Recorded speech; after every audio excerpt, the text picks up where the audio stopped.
प्यारे विद्यार्थियों, आज हम बात करेंगे 10th क्लास का एक चैप्टर है 3rd नंबर इकोनॉमिक्स का, मुद्रा और बैंकिंग। उसके बारे में हम चर्चा करेंगे। तो उस चैप्टर का नाम क्या है? मुद्रा और बैंकिंग।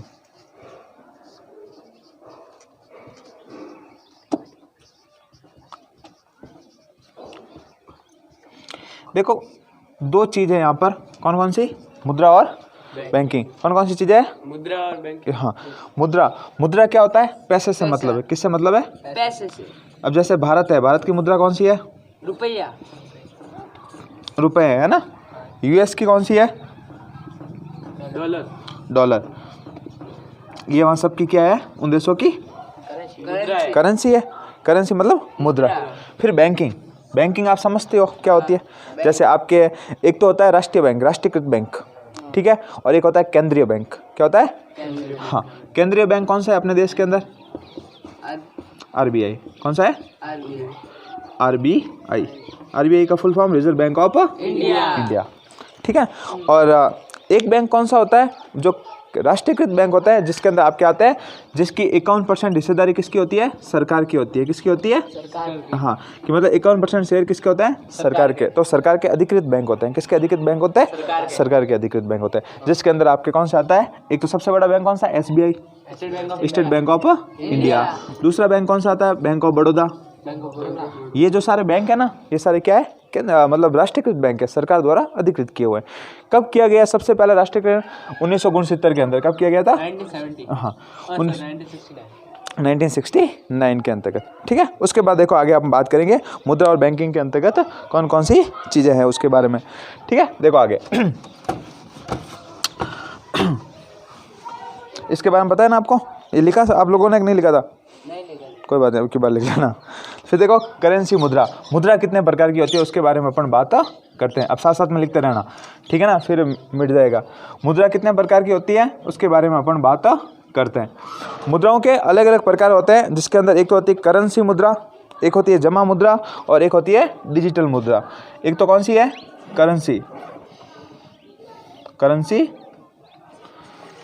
करेंसी मुद्रा। दूसरी कौन सी है? डिजिटल मुद्रा। और दूसरी डिजिटल मुद्रा और तीसरी कौन सी है? जमा मुद्रा, ठीक है ना। अपन एक बात करते, एक तो है जमा मुद्रा और तीसरी है डिजिटल मुद्रा। कौन कौन सी मुद्रा है? 3 प्रकार की। कौन कौन सी? एक तो करेंसी मुद्रा, जमा मुद्रा और डिजिटल मुद्रा। देखो करेंसी मुद्रा कौन सी होती है? जो करंट रूप में आपके पास है, जो किसी देश की होती है, जिसके किसी देश के द्वारा जो वैलिड मनी होती है। जैसे भारत के अंदर रुपया है, तो रुपया कैसी पैसा है? करेंसी मनी है, क्योंकि भारत के अंदर वैलिड है। आप रुपये को कोई भी अस्वीकार नहीं कर सकता। तो ऐसे रुपए या ऐसी मनी जिसको क्या है, सभी स्वीकार करेंगे, उसको कौन सी मनी कहेंगे? करेंसी। इसको फिएट मनी भी कहते हैं। कौन सी मनी कहते हैं? हाँ, फिएट मनी भी कहते हैं, ठीक है। जमा मुद्रा का मतलब कि आपके पास पैसे हैं, आप लोग कहाँ गए? बैंक के अंदर आपने पैसे जमा करा दिए। ऐसी मुद्रा को कौन सी मुद्रा कहेंगे? जमा मुद्रा। क्या है? आपके पास क्या है? पैसे हैं, आपने उस पैसों को कहाँ जमा करा दिया? बैंक में। कहाँ जमा करा दिया? हाँ, ऐसी मुद्रा को कौन सी मुद्रा कहेंगे? जमा मुद्रा कहेंगे। फिर कौन सी आती है? डिजिटल मुद्रा। ऐसी मुद्रा जो आपके पास डिजिटल रूप में है, क्रेडिट कार्ड के रूप में है और एटीएम के रूप में है। ऐसी मुद्राओं को क्या कौन सी मुद्रा कहेंगे? डिजिटल मुद्रा, ठीक है। डिजिटल रूप से हो रहा है ना, एटीएम से आप पैसे निकालते हो, सब डिजिटल टेक्निक है, ठीक है। हाँ, यूपीआई है, गूगल पे वगैरह यूज करते हो ना, ये सब क्या है? डिजिटल मुद्रा, ठीक है। क्या है? क्रेडिट कार्ड है और डेबिट कार्ड, क्रेडिट कार्ड और डीसी का मतलब हो गया डेबिट कार्ड। ये सब कौन सी आती है? डिजिटल मुद्रा। लिखो,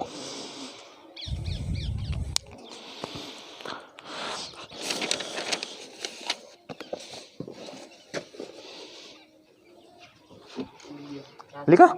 फिर देखो मुद्रा के कार्य, मुद्रा क्या क्या काम करती है। हेडिंग डालो, मुद्रा के कार्य।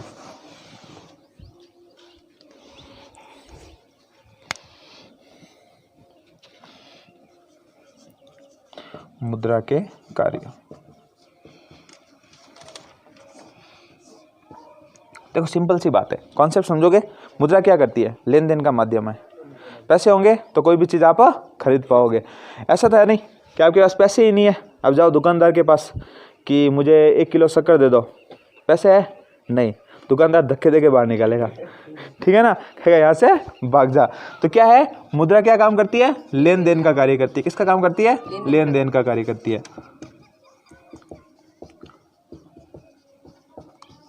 ठीक है। वस्तु विनिमय का माध्यम है, किसका माध्यम है, वस्तु हाँ, वस्तु विनिमय का माध्यम।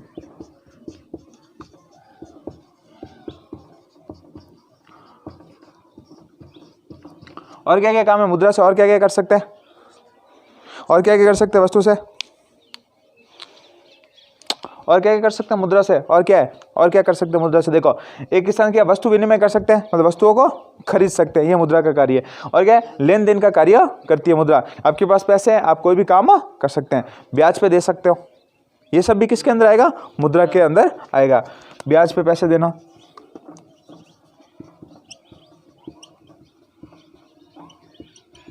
ठीक है ना, ये सारे क्या आएंगे, मुद्रा के कार्य के अंतर्गत सम्मिलित होंगे। लिखो, फिर करेंगे अपन मुद्रा की मांग। क्या है, मुद्रा की मांग, लिखा,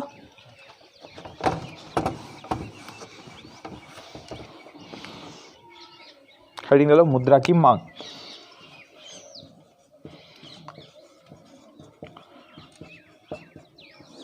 देखो, नॉर्मल सी चीजें समझना, मांग का मतलब वो किसी चीज की अधिक आवश्यकता।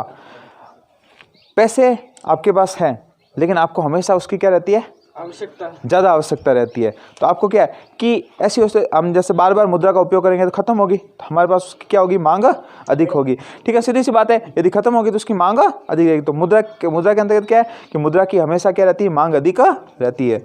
मुद्रा की मांग हमेशा क्या रहती है, अधिक रहती है। मुद्रा की मांग हमेशा अधिक रहती है, अधिक रहती है।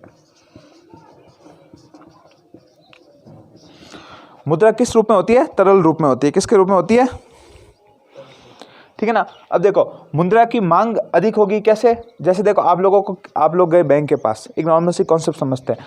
ये क्या है, बैंक है, क्या है, एक बैंक है। आप लोग क्या हो, एक लोन लेने गए हुए कस्टमर हो, बैंक के क्या हो, कस्टमर हो, ठीक है। और ये बैंक है, इससे भी एक बड़ा बैंक कौन सा है, रिजर्व बैंक है। यहाँ पे मैंने क्या लिख दिया, रिजर्व बैंक, ठीक है। 3 मेंबर्स के बीच में काम चलेगा। अब रिजर्व बैंक है और पीपल्स लोग है, ठीक है ना। अब देखो, आप लोग किसके पास लोन लेने गए, बैंक के पास। बैंक ने आपको क्या दे दिया, लोन दे दिया, ठीक है।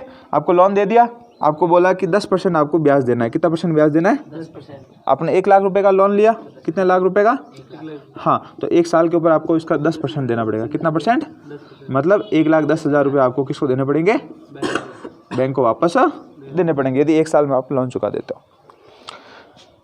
बैंक क्या करेगा, आपको लोन देगा, ठीक है ना। अब क्या हुआ, मार्केट में बहुत ज़्यादा पैसा आ गया, बैंक ने सबको लोन दे दिया, आप सबके पास पैसा, आप सब गए दुकान के अंदर और सब लोगों का नहीं, हम तो गाड़ी खरीदने के, सब ने 4 व्हीलर गाड़ी खरीदी। तो अब रुपए की वैल्यू कम होगी ना, सबके पास गाड़ी खरीदने के पैसे आएंगे, तो गाड़ी के रेट क्या बढ़ेगी, बढ़ेगी रेट। तो क्या हो जाएगा, मुद्रा का क्या हो जाएगा, अवमूल्य हो जाएगा।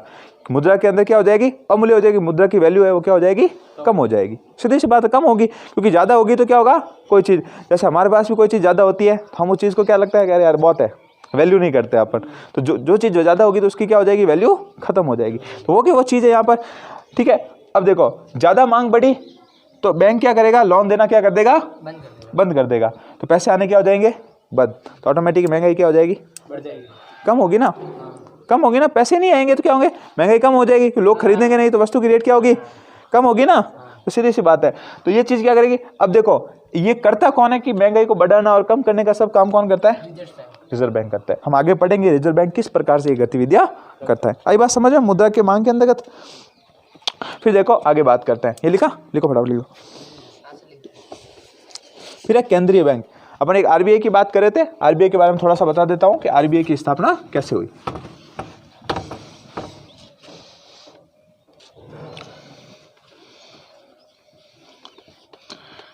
Reserve bank of India,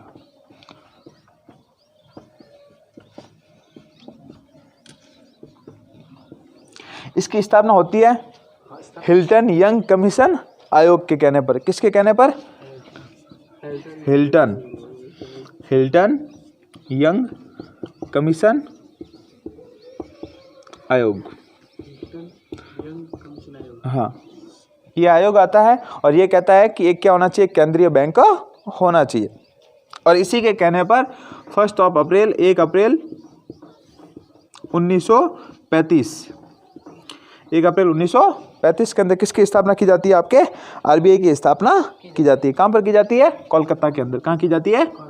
Kolkata के अंदर। और 1937 में इसको कहाँ शिफ्ट कर दिया जाता है? मुंबई के अंदर। तो आरबीआई कहाँ है वर्तमान में? मुंबई में। कहाँ पर है? मुंबई। कब शिफ्ट किया? 1937। राष्ट्रीयकृत कब किया गया? 1948।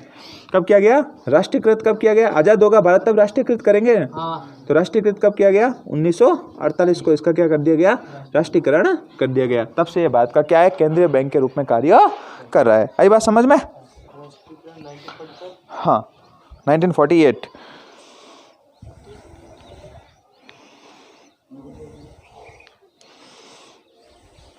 लिखा?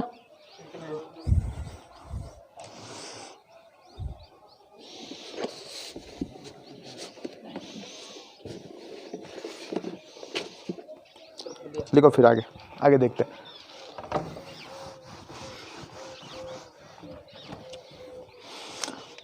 आगे देखते हैं अपन व्यावसायिक बैंक। क्या हेडिंग लगाओगे? व्यावसायिक बैंक।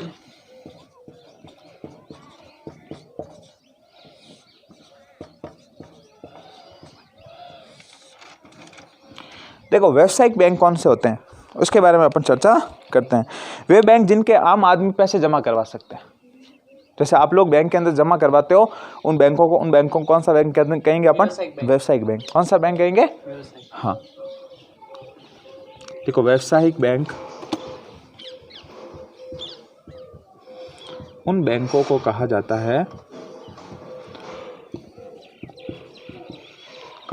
है जिनमें आम लोग पैसे जमा करवा सकते हैं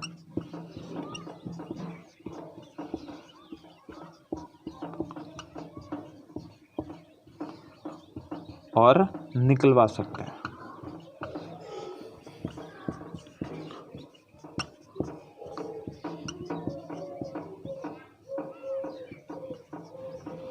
ऐसे बैंक को कौन सा बैंक कहा जाता है? व्यावसायिक बैंक। अब देखो, व्यावसायिक बैंक लाभ कैसे कमाएंगे? लाभ कमाने का मतलब क्या है कि जैसे मैं नॉर्मल सी बात करता हूँ, जैसे ए नाम का एक व्यक्ति है, ठीक है, ये कहाँ गया? बैंक के पास। इसने बैंक के अंदर क्या जमा कराए? पैसे जमा कराए, ठीक है, बैंक के पास जमा कराए। बैंक ने उन पैसों को क्या दे दिया? एक कोई सी व्यक्ति था, उसको क्या दे दिया? लोन दे दिया। लोन दे दिया। किसको दिया? सी व्यक्ति को लोन दे दिया। ए व्यक्ति आया, इसने बैंक में पैसे जमा करा दिए और बी बैंक ने क्या किया? किसी सी व्यक्ति को लोन दे दिया। बैंक इसको कितना ब्याज दे रहा है? 5%। कितना ब्याज दे रहा है? 5%। और इससे कितना ले रहा है? 10%। इसी को बैंक का लाभ कहते हैं। बैंक इसको देना तो कितना है? 5%। तो बैंक को 5% का फायदा हो रहा है ना, इसी को बैंक का क्या कहते हैं? लाभ कहते हैं। और इस लाभ को स्प्रेड कहते हैं। क्या कहते हैं? हाँ, बैंक के लाभ को क्या कहा जाता है? को स्प्रेड कहते हैं। स्प्रेड, ठीक है ना? स्प्रेड, यही वर्ड याद रखना है अपन को, है ना? फिर देखो आगे, ये मिटाओ, लिखो फटाफट लिखो।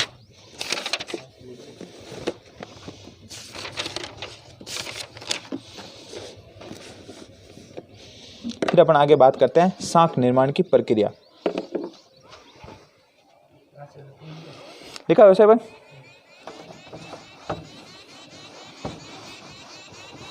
फिर हेडिंग डालो साख निर्माण की प्रक्रिया, कि बैंक साख का निर्माण किस प्रकार से करता है।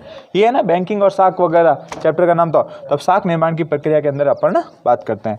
क्या लिखेंगे? साख निर्माण की प्रक्रिया।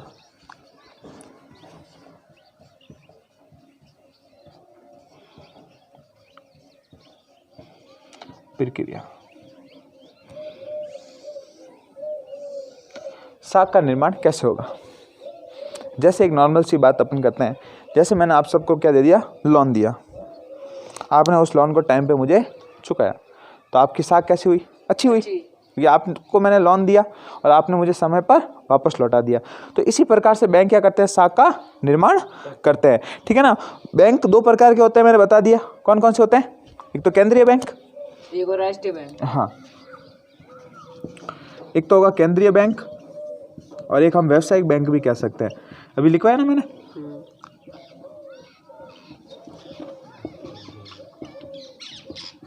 ठीक है ना। केंद्रीय बैंक कौन सा होता है?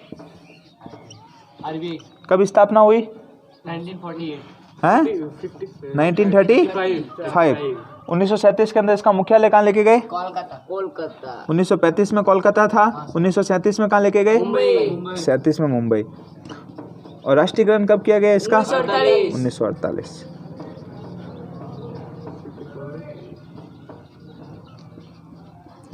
व्यवसाय बैंक कौन से होते हैं? जैसे SBI हो गया, state bank of India, bank of Baroda, ये सारे जो भी बैंक्स वगैरह है वो कौन से बैंक होते हैं? राष्ट्रीयकृत व्यापारिक बैंक होते हैं या व्यावसायिक बैंक होते हैं। आगे देखो, ये लिखो,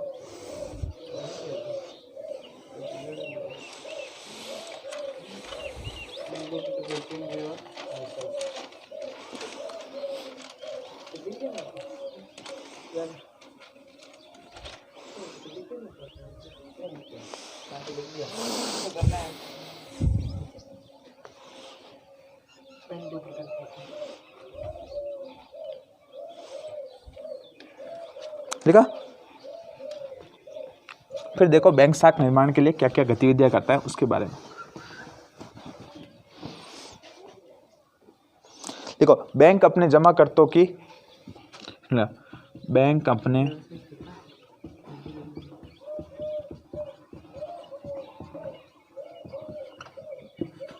की मांग को पूरा करने के लिए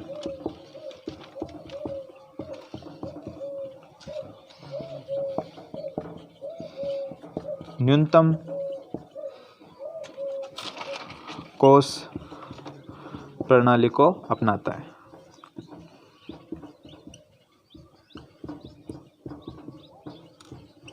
कौन सी प्रणाली को अपनाता है? न्यूनतम कोष प्रणाली को अपनाता है। जिसे जैसे अपन बात करेंगे, एक तो होता है LRR। क्या होता है? एक तो हाँ, इसे हम कहेंगे हिंदी में वेद कोष अनुपात। क्या कहते हैं?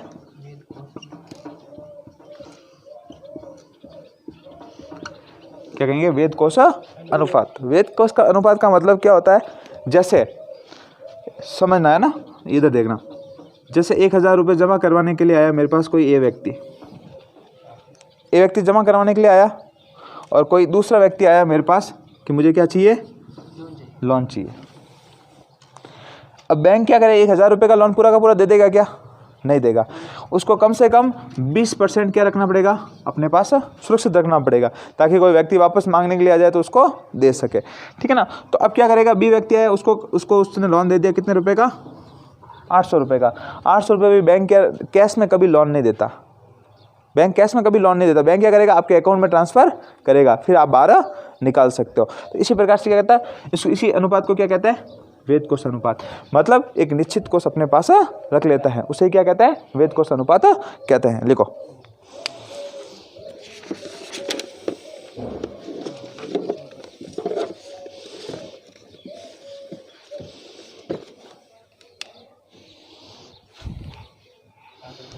लिखा।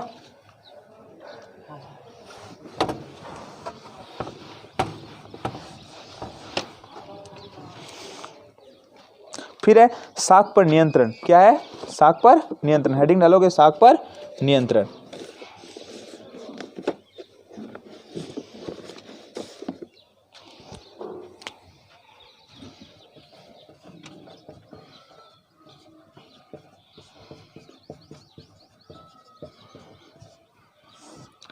साख पर नियंत्रण कौन करेगा?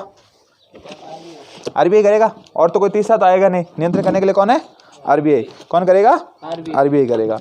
आरबीआई का प्रमुख काम क्या होता है? साख पर नियंत्रण करना। किस प्रकार से करेगा अपन उसके बारे में चर्चा करते हैं। ठीक है ना। देखो, साख को सर्वाधिक नुकसान कौन पहुंचाता है? व्यावसायिक बैंक। नियंत्रण तो कौन करेगा?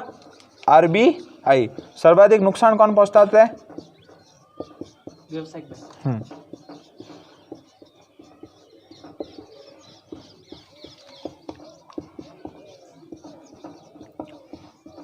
देखो किस प्रकार से सर्वाधिक व्यावसायिक बैंक क्या करते हैं, नुकसान पहुंचाते हैं। देखो पैसा होगा व्यावसायिक बैंक के पास अधिक, तो व्यावसायिक बैंक क्या करेगा, लोन अधिक देगा। तो नुकसान कैसे पहुंचाते हैं उसके बारे में देखो। व्यावसायिक बैंक क्या करते हैं,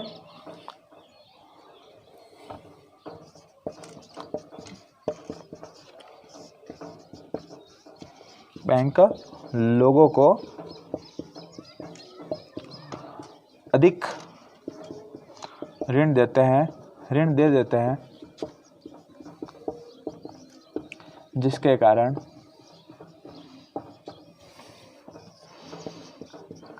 साख को नुकसान होता है। ठीक है, क्या करेंगे, अधिक ऋण दे देंगे तो क्या होगा, साख को नुकसान हो जाएगा। अब आरबीआई किस प्रकार से इसके ऊपर नियंत्रण स्थापित करता है उसके ऊपर अपन चर्चा करते हैं। आरबीआई दो प्रकार से, एक तो होता है मात्रात्मक उपाय और एक होता है गुणात्मक उपाय। आरबीआई किस प्रकार से नियंत्रण करेगा साख के ऊपर उसके बारे में हम चर्चा करेंगे। पहले ये लिखो,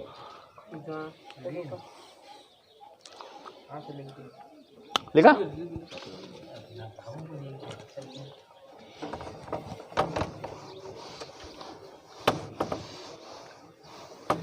साख पर नियंत्रण कौन करेगा, आरबीआई। इसके लिए आरबीआई दो उपाय उपाय, एक तो है मात्रात्मक उपाय, कौन सा, मात्रात्मक उपाय, और दूसरा कौन सा है, गुणात्मक उपाय।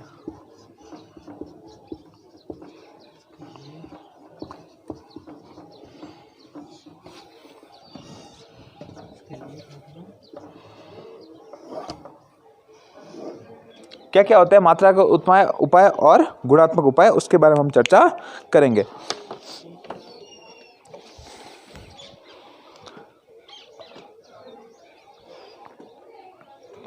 देखो ऐसे कैसे सारणी बनाओ।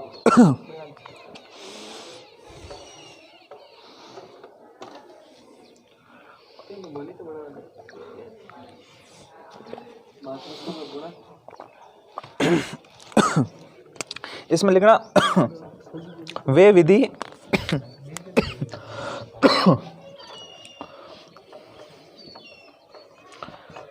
लिखो,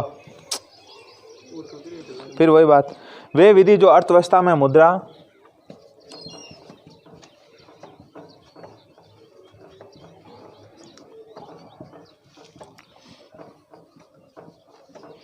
इसका वे विधि जो अर्थव्यवस्था में मुद्रा व साख की मात्रा को प्रभावित करती है।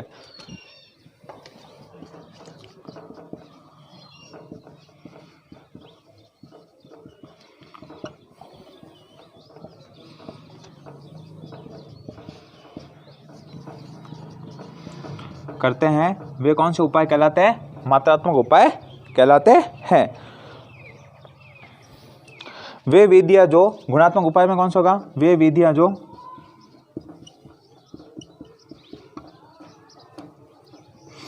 साख व अर्थव्यवस्था प्रभावित नहीं करती है,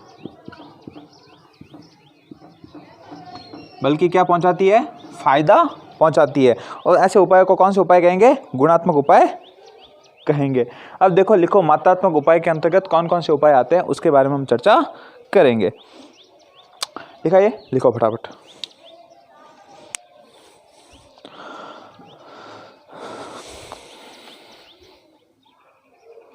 ठीक है,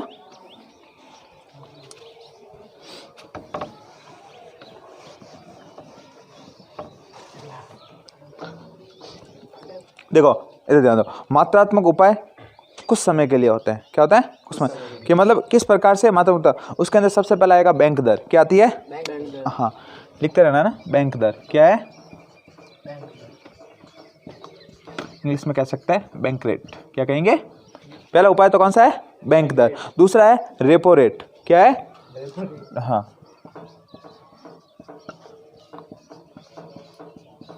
रेपो रेट, आर लिख लेना। फिर तीसरी क्या है, रिवर्स रेपो रेट। क्या है, हाँ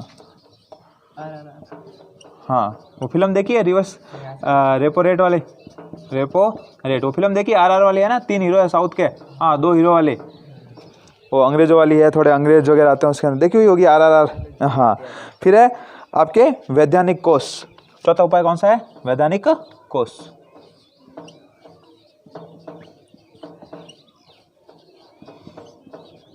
ठीक है, ये लिखो, फिर एक एक के बारे में चर्चा करेंगे। बैंक रेट क्या होती है और सारी चीज़ें क्या होती है।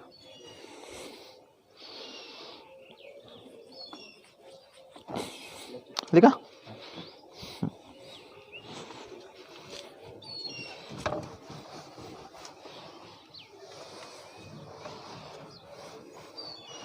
ठीक है, हेडिंग डालो बैंक रेट।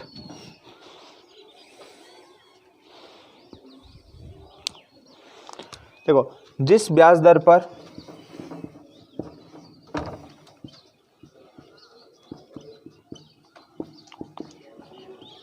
आरबीआई किसे? व्यापारिक बैंकों को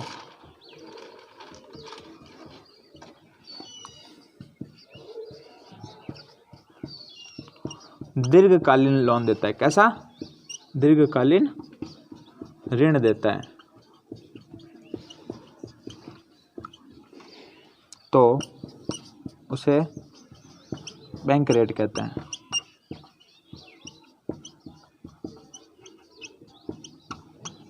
कौन सी रेट कहते हैं? बैंक रेट कहते हैं। देखो समझो क्या होती है बैंक रेट। जैसे एक नॉर्मल सी बात करते हैं अपन कि बैंक रेट के अंदर जिस ब्याज दर पर आरबीआई किसको लोन देगा? व्यापारिक बैंक।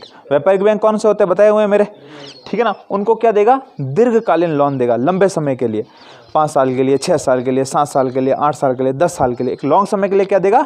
ऋण देगा। उसको क्या कहेंगे? Bank rate. बैंक रेट मतलब अब जैसे आरबीआई क्या किया, जैसे अपन नॉर्मल सी बात करें, आरबीआई है, ये क्या है? आरबीआई। ये किसको दे रहा है? बैंकों को क्या दे रहा है? ऋण दे रहा है। लोन दे रहा है, ऋण दे रहा है। ये क्या करेगा? ये इनको देगा तो क्या देगा? पैसे तो लेगा ना, टैक्स मतलब ब्याज तो लेगा ना, आरबीआई भी तो लेगा, तो उसी को क्या कहेंगे? Bank rate. क्या कहेंगे? और ये कौन से समय के लिए होती है? दीर्घकालीन। अब देखो, बैंक रेट को बढ़ाया भी जा सकता है और बैंक रेट को कम भी किया जा सकता है। कैसे करेंगे उसके बारे में चर्चा करते हैं। जैसे अपन नॉर्मल सी बात करते हैं, आरबीआई है, ये क्या है? आरबीआई है, और ये क्या है? बैंक है, और यहाँ पर है कस्टमर। अब आरबीआई ने क्या किया? बैंक रेट कितनी रखी? 4%। तो ये व्यावसायिक बैंक, उन्होंने पैसा लोन लिया बहुत ज़्यादा। कहाँ से लिया? आरबीआई से। बहुत ज़्यादा पैसा लोन ले लिया। अब ये क्या दे रहे हैं? कस्टमर को क्या दे रहे हैं? ऋण दे रहे हैं। क्या दे रहे हैं?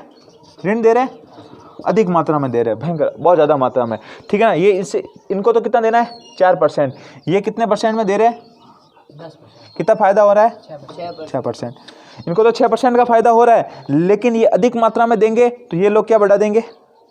महंगाई बढ़ाएंगे।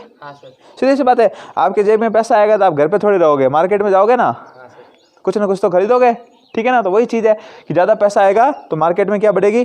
देखो, मार्केट के अंदर ज़्यादा मतलब लोग ज़्यादा दिखेंगे तो वैल्यू ज़्यादा बढ़ेगी, मतलब क्या होगा? ज़्यादा से ज़्यादा लोग चीज़ें खरीदेंगे तो महंगाई बढ़ेगी, ठीक है ना? अब क्या होगा? महंगाई बढ़ी तो आरबीआई क्या करेगा? बैंक रेट को बढ़ा देगा। आरबीआई ने कहा हम 9% बैंक रेट कर देंगे। कितने परसेंट कर दी? तो अब देने की क्षमता, अब ये यहाँ से लेगा और यहाँ से 15% में कौन लोग ऋण लेंगे? लेंगे क्या? नहीं लेंगे। तो अब ऋण देने के लिए नहीं आएंगे, तो ये क्या करेगा? वापस पैसा किसको दे देगा? आरबीआई को। इस प्रकार से क्या होती है? बैंक रेट कंट्रोल होती है। इस प्रकार से आरबीआई क्या करता है? महंगाई को कंट्रोल करता है। ये बात समझ में? यदि महंगाई बढ़ेगी, अब जैसे गाड़ी है, मैं आपको एक कहता हूँ कि मैंने आपने बैंक से लोन लिया, 10 लाख रुपए का लोन ले लिया, आप गाड़ी खरीदने गए, 50 लोग हैं और उन्होंने 10 लाख का लोन लिया, कहाँ गए? गाड़ी खरीदने। अब वो गाड़ी सब लोग खरीदेंगे तो महंगाई बढ़ेगी नहीं बढ़ेगी? उस गाड़ी की रेट तो बढ़ेगी, सीधी सी बात है ना? तो आरबीआई उसके ऊपर क्या करता है? कंट्रोल करता है, नियंत्रण स्थापित करता है। यही बात समझ में? अब देखो आगे, बैंक रेट हो गई, उसके बाद अपन बात करेंगे रेपो रेट।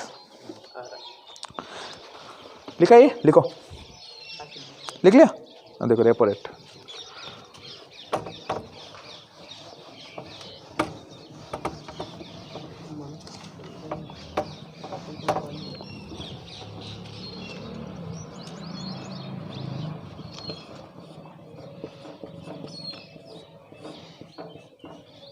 देखो रेपो रेट क्या होता है?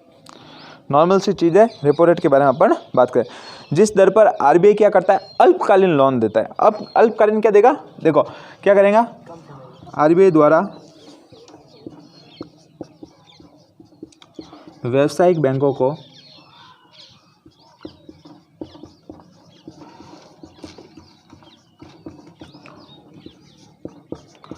अल्पकालीन क्या देता है, ऋण देता है, उसे रेपो रेट कहते हैं। क्या कहते हैं,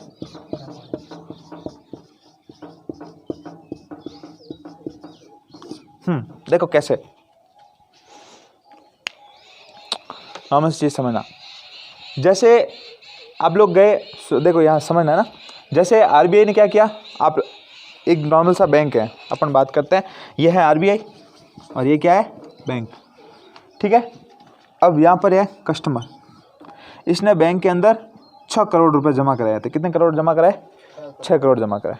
अब बैंक के पास क्या है, 6 करोड़ रुपए नहीं है, इसने जमा करवाए थे, बैंक के पास नहीं है। बैंक भागते हुए किसके पास जाएगा, आरबीआई, कि हमें कुछ दे दो। कितने समय के लिए चाहिए, कि कुछ समय के लिए चाहिए।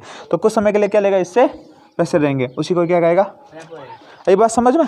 कितने समय के लिए, कुछ समय के लिए चाहिए, क्योंकि इसके पास थे नहीं, किससे ले लिए, आरबीआई से। कितने समय के लिए ले रहा है, हाँ अल्प समय या कुछ समय के लिए, उसी को क्या कहेंगे, रेपो रेट। आई बात समझ में।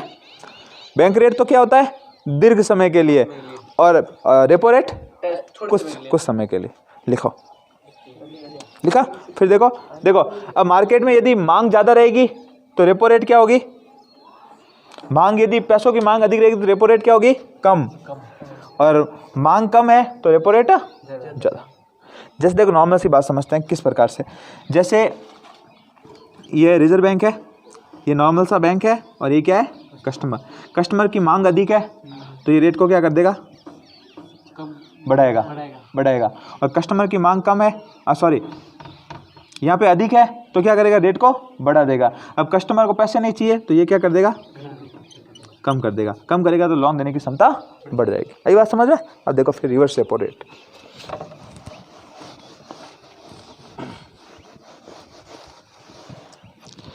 देखो हेडिंग डालो, रिवर्स रेपो रेट।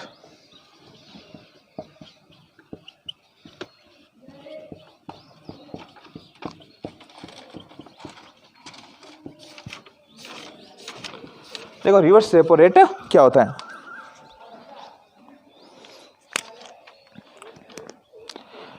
वाणिज्य बैंक होते हैं ना, मतलब जो भी व्यावसायिक बैंक, व्यावसायिक बैंकों का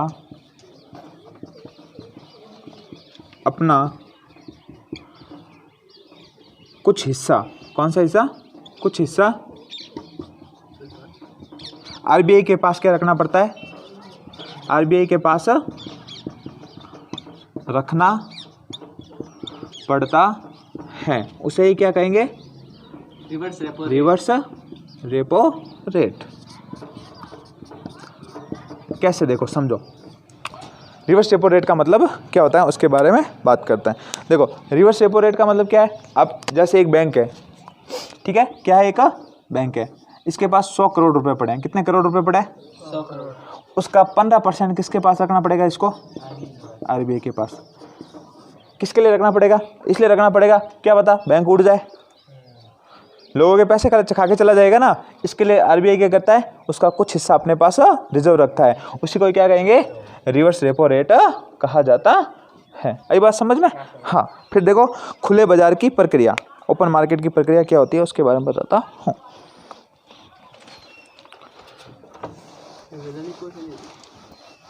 वो भी बताऊंगा। एक ये डाल दो हेडिंग पहले बीच में, खुले बाजार की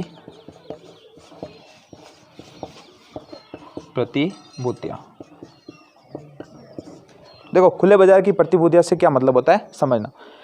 जैसे एक बैंक है, क्या है, आरबीआई है, ठीक है, आरबीआई के पास वाणिज्य बैंक है, ये व्यावसायिक बैंक है, क्या कराते हैं, पैसे जमा करा दिए, तो ये इनको क्या देगा, एक लेटर देगा, क्या देगा, एक लेटर कि आपके पास इतने पैसे हमारे पास जमा है, आप इसको कहीं पर भी बेच कर पैसे खरीद सकते हो। मतलब वापस लेटर आएंगे तो आरबीआई उनको क्या दे देगा, पैसे दे देगा। इसी को क्या कहते हैं, खुले बाजार की प्रतिभूतियाँ। एक लेटर होता है, उस लेटर के ऊपर क्या लिखा होता है, लिखा हुआ है कि इतने पैसे हैं, आप उस पैसे ले सकते हैं वापस। तो उसी प्रक्रिया को क्या कहते हैं, खुले बाजार की प्रतिभूतियाँ कहा जाता है। उसके बाद देखो वैधानिक कोष अनुपात। क्या है, वैधानिक कोष अनुपात। लिखो, हेडिंग डालो, वैधानिक कोष अनुपात।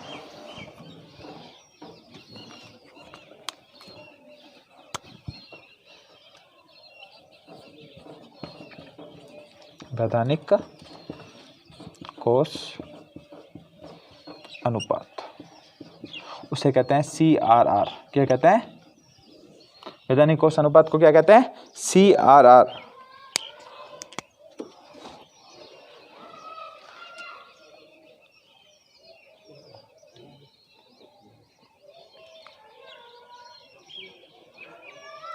देखो, अब व्यापारिक बैंक होंगे,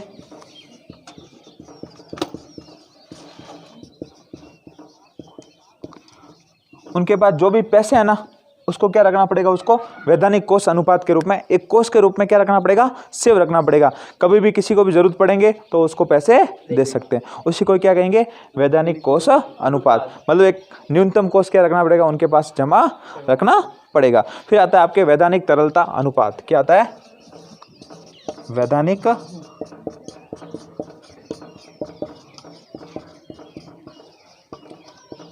ठीक है, ये लास्ट है, उसके बाद चैप्टर कंप्लीट हो जाएगा। ठीक है ना, कौन सा है, वैधानिक तरलता अनुपात।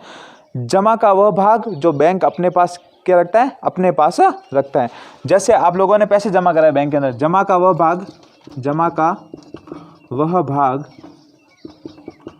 जो बैंकों को अपने पास रखना पड़ता है, उसे ही क्या कहते हैं, वैधानिक तरलता अनुपात कहते हैं। ठीक है ना, इस प्रकार से आगे समझ में, bank rate, reverse repo rate, reverse repo rate, CRR cash reserve ratio हो गया, फिर SLR वैधानिक तरलता अनुपात। ठीक है ना, ये होती है साख निर्माण की प्रमुख प्रक्रिया है। ठीक है, ये होता है आपका चैप्टर कंप्लीट। ठीक है ना, इसको वापस एक दो बार पढ़ना, आपको समझ में आ जाएगा।